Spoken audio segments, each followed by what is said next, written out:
Guys, so I'm gonna be showing you how to cook and saute the yellow or golden oyster mushrooms as they call it.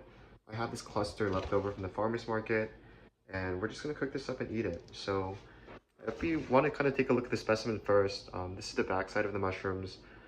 They do have really delicate caps, so they're really difficult to keep intact. So you can kind of see these cracks at the top on the caps.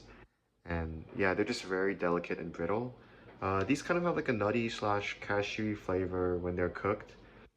They have like thinner stems usually than the blue and Italian and the meatier oyster mushrooms.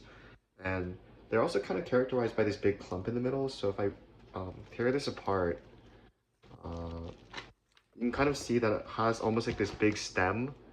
um, the way I explained it to customers is that it's kind of like broccoli where you have the crown, and then some people really only want to eat the crown, but not the stem part of the broccoli. You can eat this. It is kind of tougher, just like the broccoli's stem is tougher, but it's perfectly edible and it has the same nutritional value because the nutrients are being, channeled through this area into the mushroom. So, yeah, without further ado, let's start stir frying the mushroom. So I've stripped the oyster mushrooms into these smaller pieces, and I kind of rinse them with water. Some people don't recommend like really washing them with water, but it's more like a gentle rinse, which I think is fine.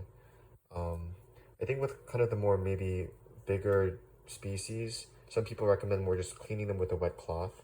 But again, I think for the oysters, just gently rinsing them in water to take off any debris and dust that may have accumulated is completely fine.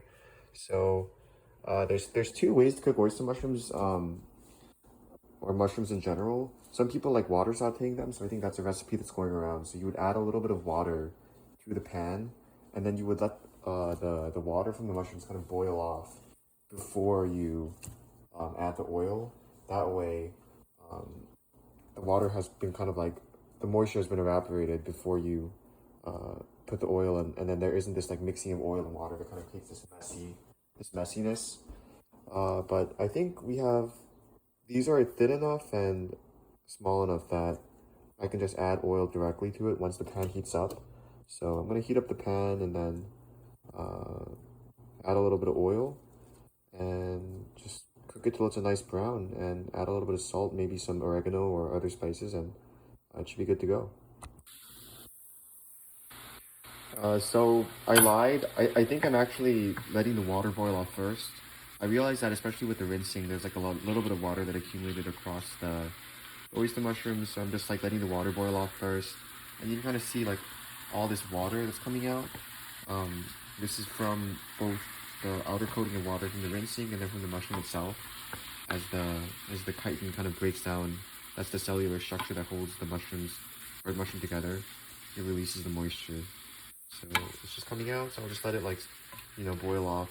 And then once this like fluid has come out, I'll add oil to it and then just let it sit for a few more minutes until it, gets into a nice brown. So yeah. So now that the water has mostly boiled off, I'm just gonna drizzle a little bit of oil, and you can really smell like the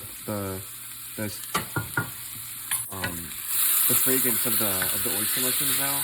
The yellow ones have like a really cashewy and like almost nutty fragrance. And so it smells quite distinct from other oyster mushrooms and mushrooms in general. And I've grown quite fond of it. So I'm just gonna stir it until it browns and just keep it on the pan and wait until it gets to like a nice crisp brown. So there we go. This is the finished product, and yeah, it looks pretty good to me. So I'm gonna enjoy this for breakfast, along with a mushroom omelet that I'm gonna make.